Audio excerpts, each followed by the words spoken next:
the difficulty in identifying the promoters. My third point, my lord, the process. Sorry. And I want you to know that you have just like 4 minutes to go. If you want Senior Counsel Kambuni to take about 30 minutes. We had already agreed that Senior Counsel Kambuni will take 20 minutes, between 15 and 20. Okay. So I'll run through the rest very quickly. My lord. Before you do that, before you run, yes. Do you want to comment about the question of conflict? It is. Yes. Yeah. I am happy to make that clarification, my lord. The court finds that the role of the president as initiator will be in conflict because after the document is passed, it then goes to the president. With respect, my lord, that is an erroneous analysis for two reasons.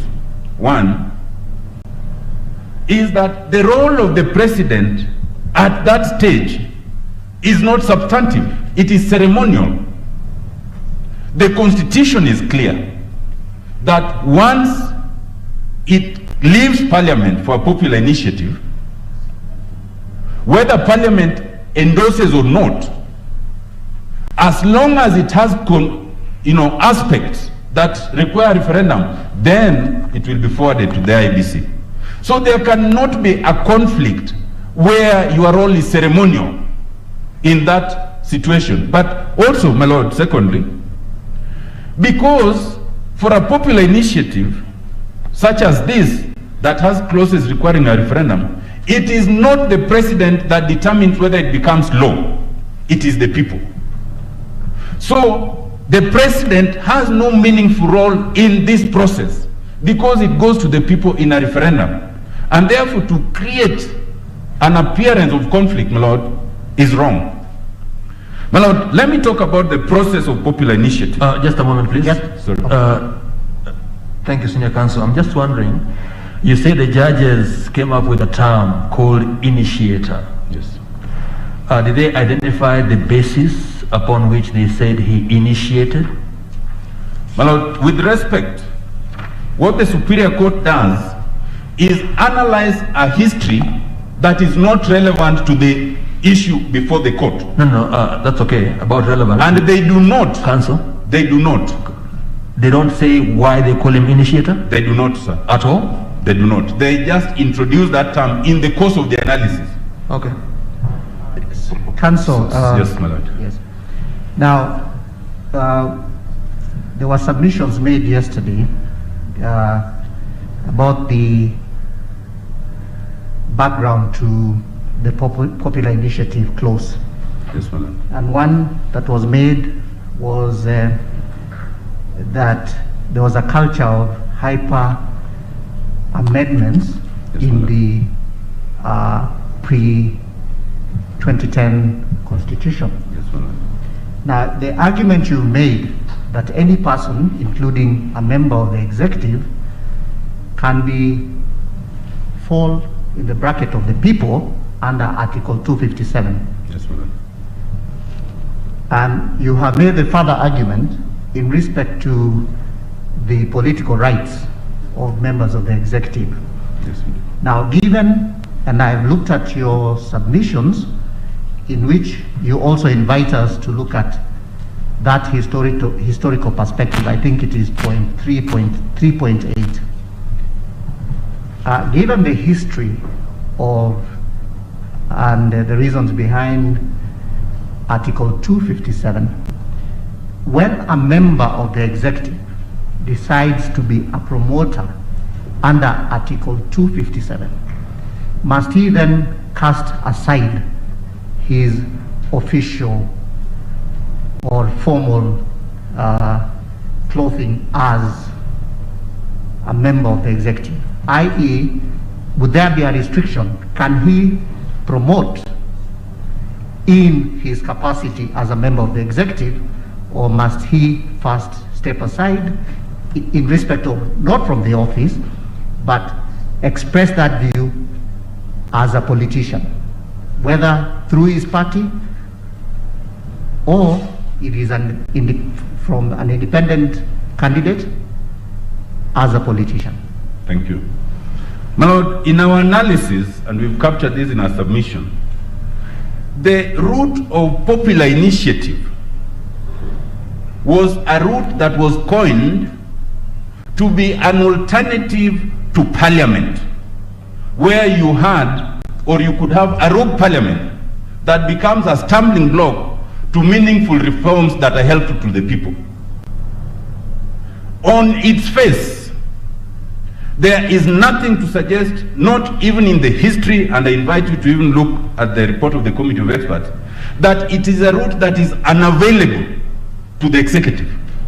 There is nothing on the face of it or on history that excludes the executive. And it is for good reason, my lord. You can have a president who is popular and is elected by the people. But you can have a parliament, and it happens in our counties, a parliament that is hostile to that president. And if that president wants to make changes that are helpful to the people, how do they do it then? They may have been elected on a certain platform of change, and they want to effect that change. You must allow them that if parliament cannot help them make that change, they go directly to the people and they initiate it. Therefore, in that event, even though it's not the case here, there would be nothing to step away from.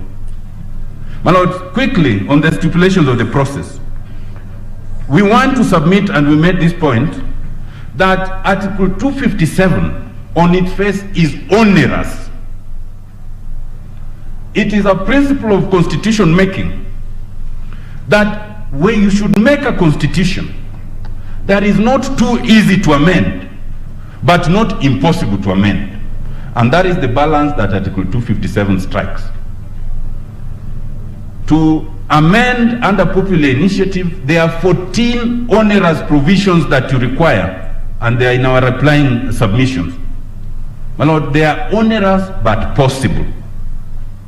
We wish to submit, my lord, that in substitution of that 14-point process, the Superior Court then replaces that with 10 points which are impossible to achieve, completely impossible. And I'll go through them very fast. My lord, first, the court says that it is Wanjiku who must conceive the idea.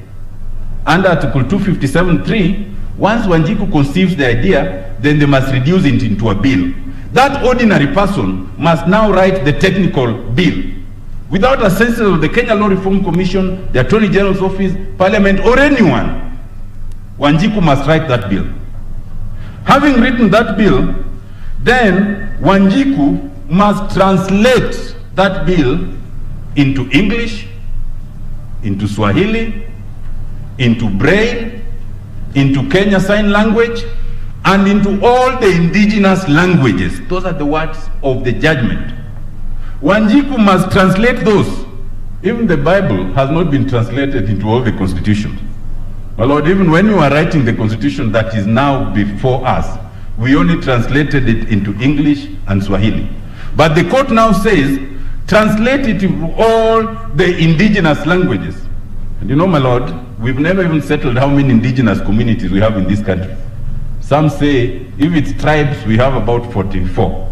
But if it's indigenous communities, they're about 76. So Wanjiku is supposed to do all this. Then Wanjiku, my lord, thirdly, must make sufficient copies to distribute. My lord will note that the judgment says that the Committee of Experts did not make sufficient copies. You will see that in volume 4 of the digest, page 1566 to 1567. And yet, my lord, the Committee of Experts made 6.9 million copies.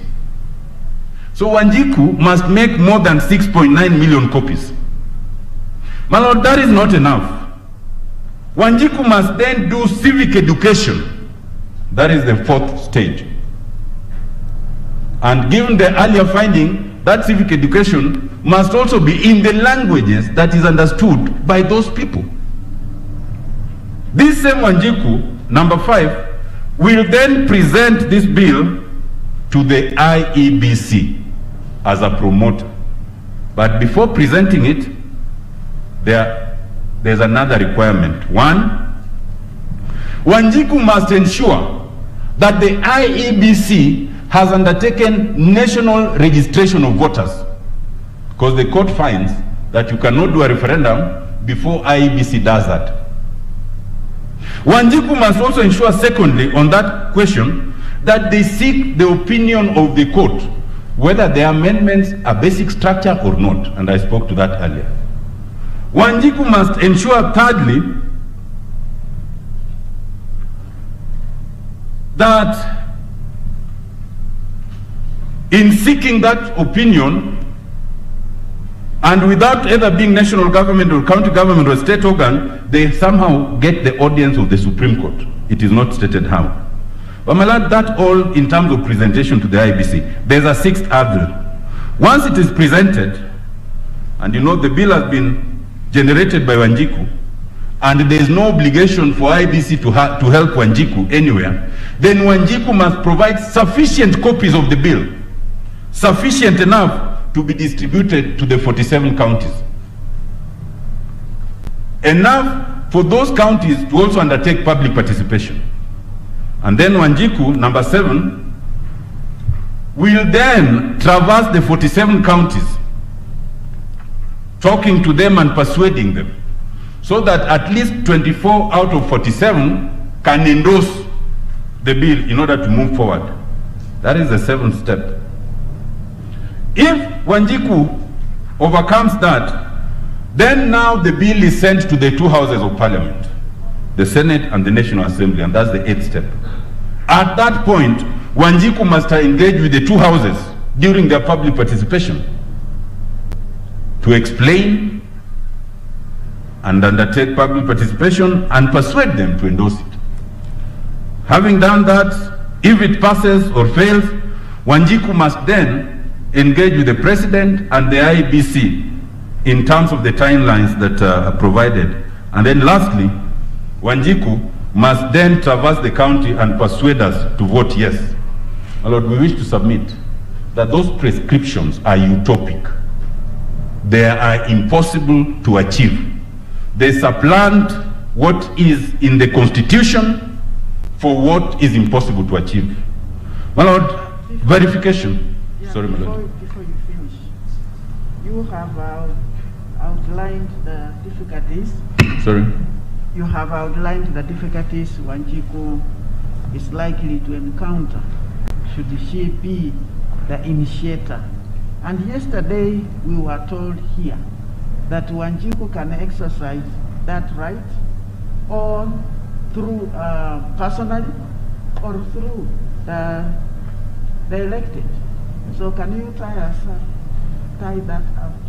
Because what you are representing now is as if she can never do that on her own. It is unsurmountable.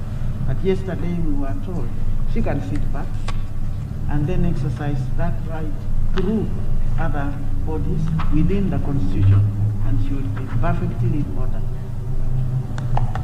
Thank you. My lord, we are saying 2 things, and I quite agree with you. We are saying first, that if we follow what's on the face of Article 257, it is possible for Wanjiku to achieve. It is onerous but possible. But what is in 257 is what's being supplanted by the decision of the court. And it is this line by the decision of the court that would be impossible to achieve. But if we follow what's in Article 257, it is possible to achieve, with the ultimate end that Wanjiku will put the final stamp in a referendum. That is our submission. My lord, just one word in terms of verification. In terms of verification, my lord, what IBC is required to verify is 1 million registered voters that they support the initiative, not 1 million signatures. My lord, the court goes to an earlier document which talked of signatures without noting that the wording of Article 257 changed from 1 million signatures to 1 million registered voters. Our submission on that, without going into too much detail, is that the court was obligated to look on the express text of the Constitution as it is now, not on the contents of an historical proposal that was rejected. How do you verify those voters? I mean, supposing someone were to go and pick 1 million names who are on the register and present them, how does IBC verify that indeed those people are supporting that initiative? How do they do that? Thank you, my lord. My lord, that issue, and I invite you, I thank, thankfully, that analysis is made in the Justice and Legal Affairs report at page 28. My lord, we will see from that report that the IBC stated that it uses what it calls unique identifiers. That in our system right now, you are not just identified by your signature. There are other unique identifiers. And when my lord then consider that report, you will see that the question of signatures was only one of the others. In our situation, my lord, and especially in this context, it is to be noted that there were over 4 million signatures. Not a single person, despite the publication by ABC, came out to complain that my name was put there erroneously. Counsel, yes, my lord. Please assist me. You see, it's my business to understand this thing. And I want to know, how is that process a verification, other than just having the numbers and perhaps ID numbers which are easy to get from IBC, from the voters register? How does one verify that those are actually supporters? This thing called unique identifiers, sitting here, I have absolutely no idea what that is. What are those unique identifiers? My lord, for this context, and without going to the theoretical aspect because of time, in this context, the submission by IBC, which is captured in the JLAC report, is that once the supporters come with a list of names, the IBC then publishes it to the public, just so that in case it is alleged that a name was included wrongfully and it is not you, then you would complain. That way it would verify and check that that name is wrongly put there. The Counsel, yes, my lord. Parliament may have been quite happy to be told by IBC, yes, we have unique identifiers and they don't follow it further. But for me sitting here, if you tell me that there are unique identifiers, I need to be satisfied, and that's what I'm asking you. What are those unique identifiers? My lord, my learned friend, Professor Gidu Mugai, says they'll deal with that. Because of my time, I will not go into the detail. What is sufficient for this purpose, my lord? I'll be waiting. Yes. Thank you. Is that you cannot place undue substance on the question of signatures when in the first place the law does not require every Kenyan to have a signature. When in the second place there is no repository of signatures, and that the undue elevation of the question of signatures when it's not required is what's wrong. But I'll allow the team from IBC to deal with that. But on the question of quorum, it was dealt with. All I wish to say on it are two quick things. One, that my lord, you cannot elevate a provision in a schedule of an act to essentially amend the constitution by providing a higher minimum number of commissioners than is provided in the constitution. But secondly, my lord, you will also note that this matter had already been dealt with by a court of concurrent jurisdiction, that is Justice Okwan, and that is on volume 1 of page 133, where the court affirmed that the IBC had quorum. And what's important, my lord, is that the Superior Court in this case paid no difference to that finding.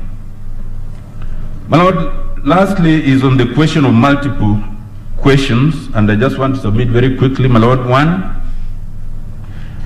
that the entirety of Article 257 in terms of the bill deals in the singular. And my lords will see from subarticle 1 to 10, it says there, it. In all those instances, it refers to the bill, not to the questions. Because whatever suggestion you have under Article 257(3), you must reduce it to a bill, Council, I'm at 257 with you. 257.1, is it dealing with a bill or is it dealing with an amendment? My Lord, let us go through 257 from Yes. 1 to 3. 1 is the one that gives the avenue of amendment by popular initiative, an amendment to distinguish it from the one by parliament. Under 2, it allows 2 possibilities. You can come with a bill, and where you get it is relevant, or you could come with a suggestion or suggestions. But if there are suggestions, and that's the important aspect, you cannot bring those suggestions to a referendum. You must reduce them to a bill. Okay? Under 3. And the word is shall. You shall formulate it into a draft bill. Not draft bills, a draft bill. Whatever it is, and we can demonstrate that. My Lord, when you continue, and even the question that was posed yesterday in Sabbatical 10, whenever you talk of it, there, it refers not to a question. And Learned Senior Mr. Orengo submitted on this yesterday. The rosy idea that you can bring questions to a referendum is one that arises from the Elections Act, Section 49.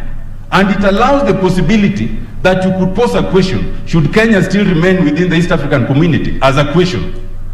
But when it comes to an amendment, there is no such latitude. You must reduce it into a bill, and it is that bill, a bill, the bill that is considered. It does not allow of the possibility of multiple questions. The corollary to that, my Lord, and I invite you to look at the finding by Justice Otiende in the case of Titus Azlila, Volume 6, page 2650, all the way to 2656, where he makes 2 important findings. One, that Article 257 itself is a complete framework. It does not require anything else to enable it. It is complete. And in fact, he goes ahead to find that to try and direct IBC on how to undertake a referendum is a usurpation of their jurisdiction. Mr. Otiende, do you still intend to give your other counsel 20 minutes? I am now 2 minutes and I'm done, my Lord. I think it's the questions that 2 minutes. My Lord, it is also to be noted that the court failed to take judicial notice, although it was submitted, that there is a referendum bill. And that referendum bill is produced in the reply to the additional evidence. And in detail, without explaining, it demonstrates why you cannot, why Parliament adopted the view that you cannot have multiple referendum questions. Indeed, my Lord, if you were to accept that you are to have multiple referendum questions, then it cannot only be for the voter at the referendum. Will you have those multiple referendum questions to the counties? Will you have them to Parliament when they are considering it? The answer is no. It would result in unimaginable difficulties and you would not have a constitution. My Lord, lastly, is to say that the JLAC report that is annexed is not a finding as submitted by the respondents, but as shown on its face, they are notes which were meant to assist members of Parliament in making a determination whether to vote yes or no, and they are notes that contain the majority view of parliamentarians and the minority view. And it is a document that did not require and was not adopted by Parliament. It is of no probative value for this discussion, except for academic purposes. But to that extent, and all this is captured in our reply, on all 8 material points that the court found on, the JLAC report found to the contrary. My Lord, I now wish to invite my colleague, Senior Counsel Lucy Kamboni, to continue. Thank you.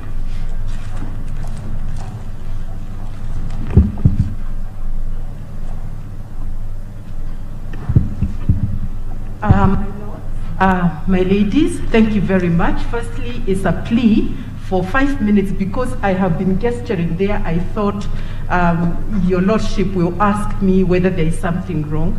A question would be asked by the bench and the clock would not stop. That is why 5 minutes have disappeared. So, my lord, if you could restore that. Otherwise, all I will do is greet the bench. Council, it's nice to greet us, but I think it's important to realize that your submissions are all in place, yes, and your time really ought to include a time for intervention. The idea is to persuade us, yes, and we need to ask those questions. Thank you, my lord. I will try my best.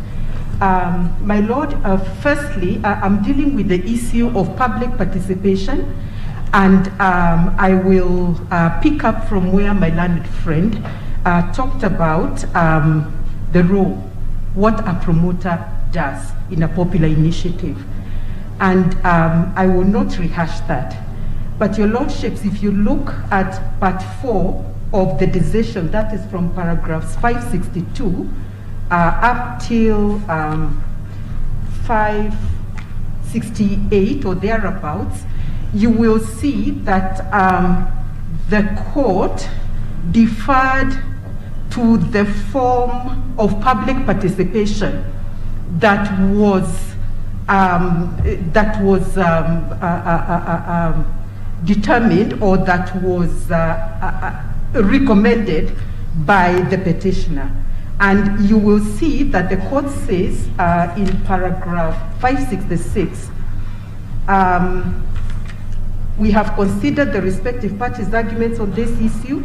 Honorable Raila Odinga and the BBI Steering Committee did not even suggest that copies of the reports and the Constitution of Kenya Amendment Bill were provided to the people, and in the form the petitioner insists the law requires. Now, your lordship, a promoter need only get 1 million supporters. The promoter doesn't have to go to all the majority of the 24 of the 47 counties in this country to get support for the initiative. They need 1 million voters to support their cause. So if they can choose where they will go, and therefore to insist that this promoter must carry out public participation in the manner that the court has insisted in the High Court doesn't make sense. Because it means that if I know your lordships, you will support my cause as a promoter, I will come to you and explain to you what it is that I intend to do, and you will support me. And I will go to a locality that I know, again, I have support. So how is it that the High Court insisted on public participation in the manner we insist on public participation when we are dealing with policy decisions and amendment of statute of law and that kind of in coming up with legislation, policy issues? How would they insist that a promoter carries out public participation before they come to a supporter to say, support my cause? Your lordships, that doesn't flow. And in particular, when you look at the finding of their lordships, this is in the holding, this would be 13, they made a declaration that county assemblies and parliament cannot, as part of their constitutional mandate, consider, oh no, so sorry, yes, they cannot change the contents of such a bill, which means then that in this particular instance, it is a different scenario. When I come to a supporter, it's for my cause. And when this bill is presented before the assembly, the county assemblies and parliament, in fact, nothing is altered. So then how would I be seeking public participation if, in this respect, if you cannot even propose an amendment to this bill? That is the challenge that we find in the decision that a promoter carries out public participation. But in any event, your lordships, At the county assembly, once the promoter is done presenting their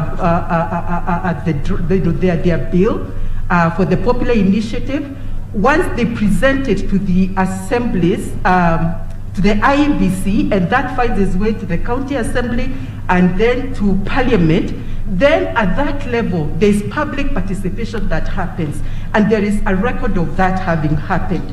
So in our view then, a very high standard was raised, whereas a promoter is simply that. In fact, once the promoter is done and presents their document, that is the end of the matter. They need not carry out any, they don't carry out any public participation. They now begin to whip their supporters, and the different interest groups then come in, and then before the referendum, if that is where it ends, then there is the usual civic education that will happen. So really that is what a promoter does. Now quickly on some of the other issues that I need to address. Of course, I've talked about public participation under Article 10(2)(a). That is a requirement.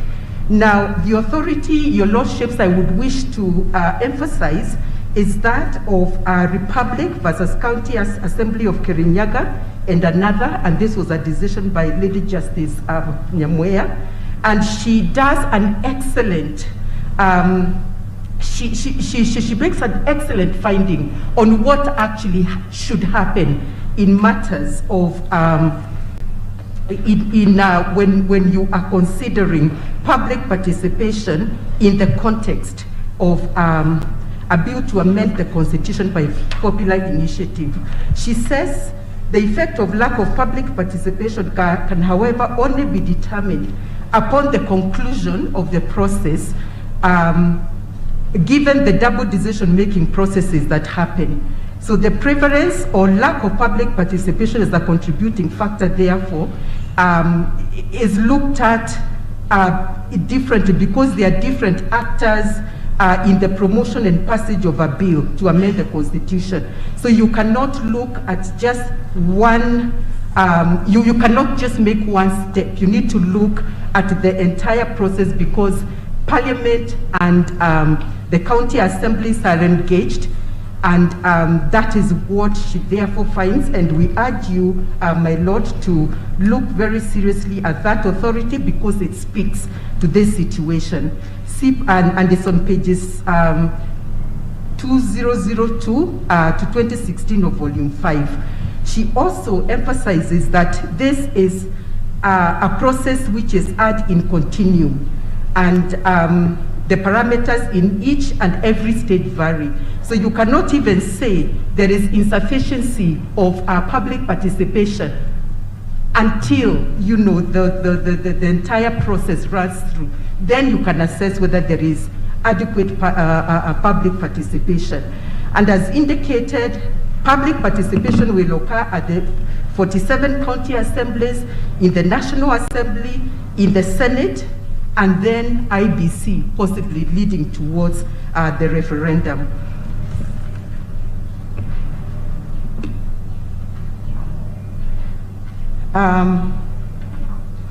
Then, my Lord, sorry, I think I made an error somewhere. I should be referring, no, it's correct. My Lord, then the other issue to consider is that every case is looked at in terms of public participation. Every case is based on the peculiar circumstances. And in this regard, we refer to IEBC versus NASA. This is volume 10, pages 4601. You look at the mode, degree, and scope and extent of public participation in that manner. Now, my Lords,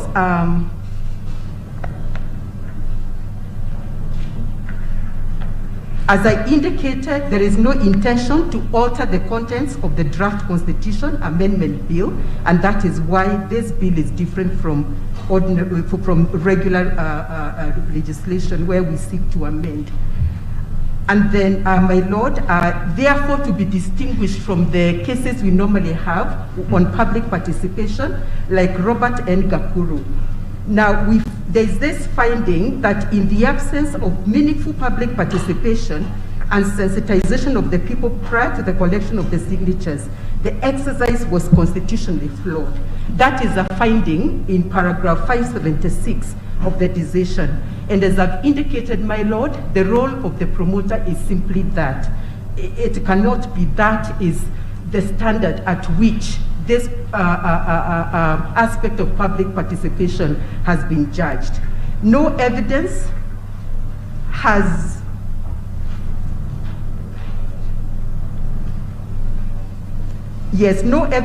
been tendered also to show that public participation was not done at the levels that I've indicated. County Assembly and Parliament, yes. Then, my Lord,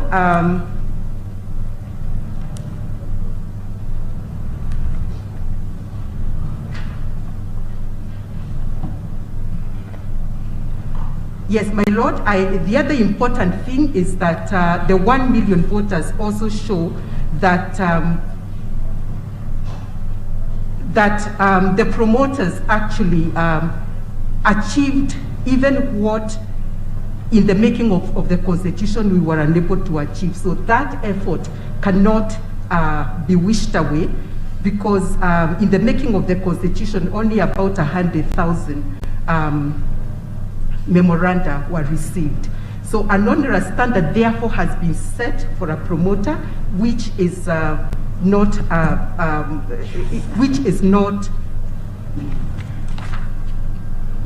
supported by Article 257. My Lord,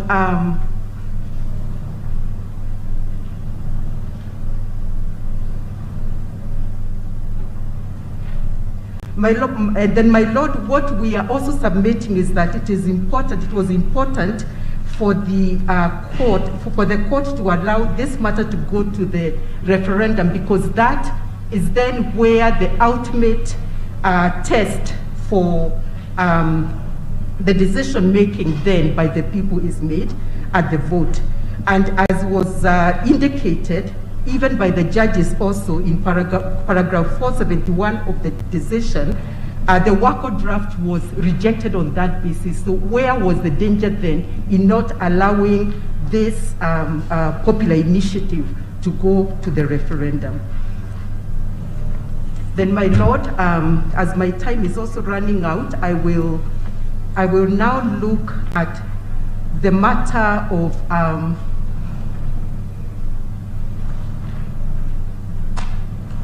yes,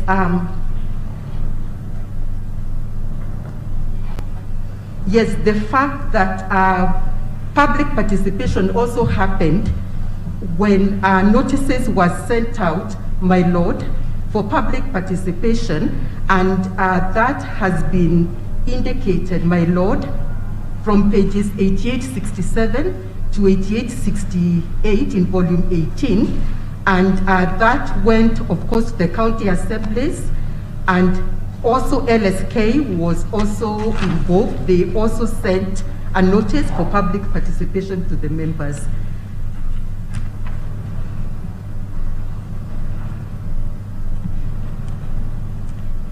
Now, my Lord, I will now look at the role of the court, because I am running out of time.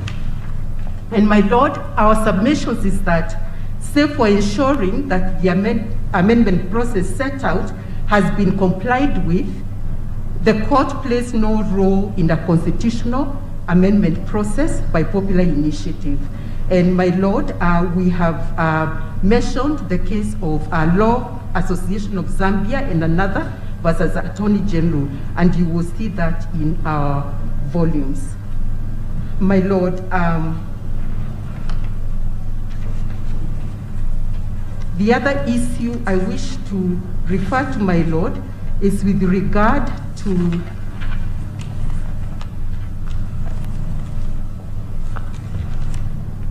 justiciability and rightness. And my Lord, we are saying that, let's see.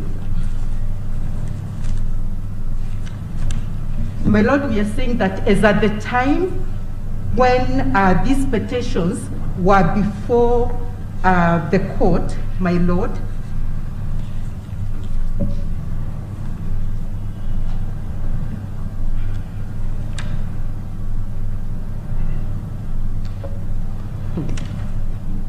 yes, as at the time when these petitions were before the court, my Lord,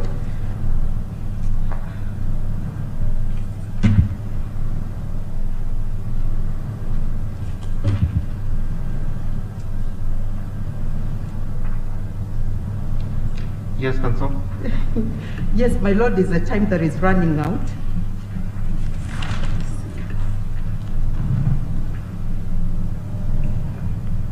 Yes, my Lord, we are saying that there is I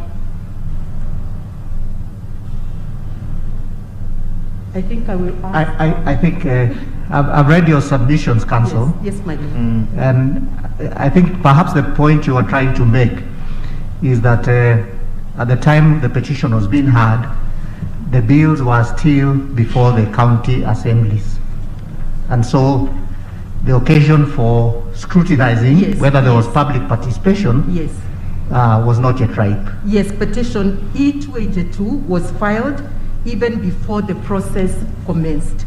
And therefore, as at that time, this particular matter was not ripe for decision, and it was therefore not justiciable. And then the other issue, my Lord, is with regard to the political question doctrine. And my Lord, where there is a clear constitutional commitment and mandate for a matter to be dealt with by way of conventional political methods, your Lordship, then in those circumstances, the court would ordinarily exercise judicial restraint and allow that to go through. So in this case, my Lord, there is the decision in the petition number 496 of 2013, where your Lordship, in a matter relating to a draft bill, the judge was reluctant to pass judgment on the hypothetical issues that were framed.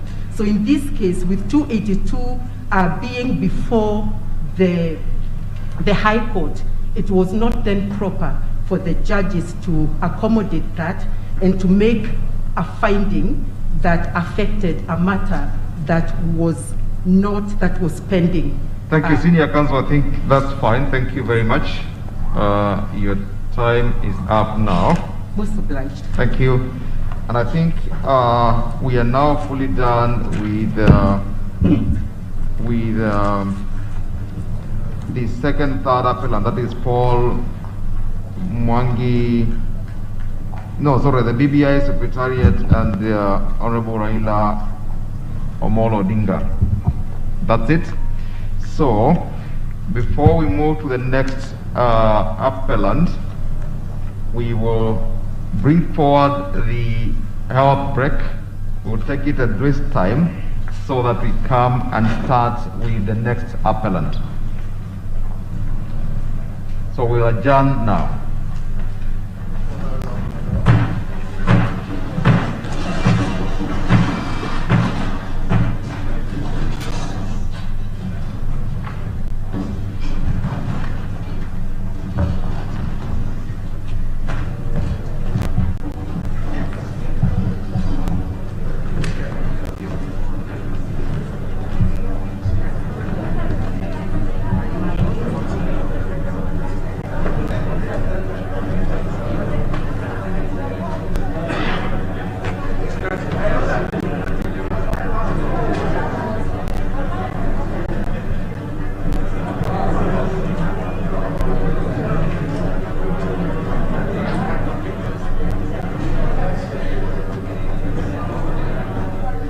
Judges of the High Court disregarded clear provisions of the Constitution in order to arrive at their decision.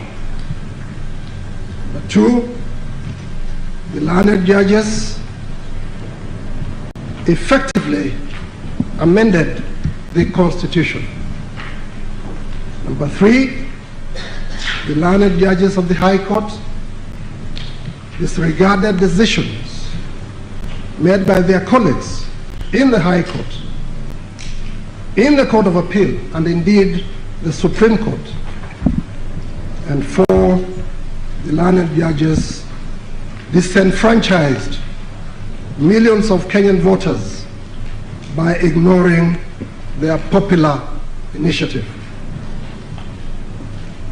We will be submitting that the judges did this through personalized attacks against His Excellency the President of the Republic of Kenya that climaxed in factually and legally unfounded conclusions. An example of this, my lords, my ladies, is the unprecedented finding that a president can be sued in a personal capacity for official acts. On the disregard of the Constitution, my lords, my ladies, we will demonstrate that our Constitution has no place for the application of the basic structure doctrine. Chapter 16 of our Constitution, my lords, my ladies. Just wait. Can you just repeat? The plane was passing by making noise. Just repeat. Sorry, my lady. Before you come to, just repeat what you are saying before you come to what you want to start on now. My earlier submission, my lord? No, her ladyship is saying that there was loud noise from a passing helicopter. She requests that you repeat what you just said, the last statement. I think about the basic structure. After the personal attacks to the president. Okay. On the disregard of the Constitution, my lords, my ladies, we will demonstrate. I think, Mr. Ogeto, the last thing you addressed before the plane took your voice away was something about the Constitution having no place for something, for the basic structure, I think. That's what you need to repeat for us to get it right. Yes, and what I'm saying in our submissions, my lords, my ladies, is that our Constitution has no place for the application of the basic structure doctrine. Chapter 16 of our Constitution, my lords and my ladies, provides that our Constitution may be amended either through parliamentary initiative or popular initiative. The chapter confirms that all the provisions of our Constitution are amendable. Articles 255 and 257 in chapter 16 direct us in very clear detail how the Constitution may be amended. The provisions, my lords, my ladies, tell us which amendments require a referendum and those that do not require a referendum. The provisions prescribe the majorities required in either House of Parliament to pass an amendment.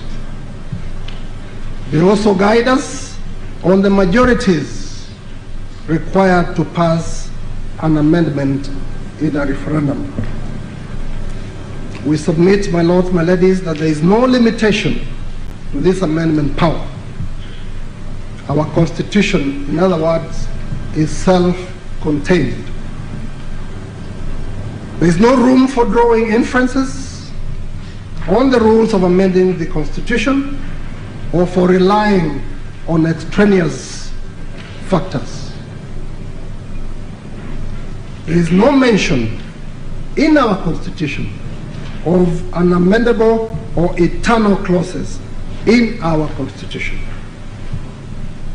The learned judges themselves admitted as much in paragraph 473 of their judgment when they noted, and I quote, "To be sure, there is no clause in the Constitution that explicitly makes any article in the Constitution unamendable."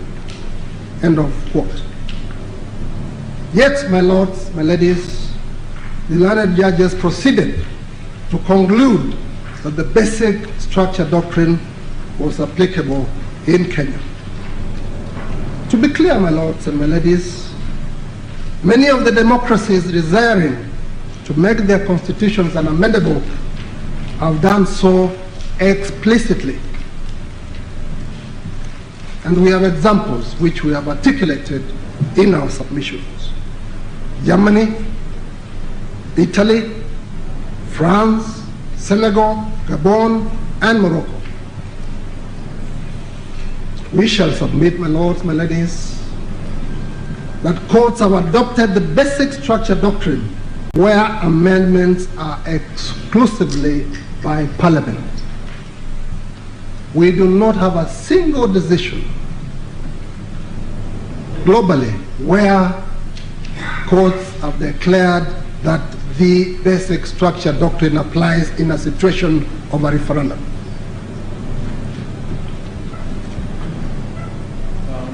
Perhaps, Mr. Ogeto, when you get to the meat of that, you might want to address the issue of Colombia when you get to the meat later on. We will do that, and in Colombia what they've done, my lords, because we have looked at that constitution, is that where the intention of the makers of the constitution intended that you have a constituent assembly, they provided for it expressly in their constitution.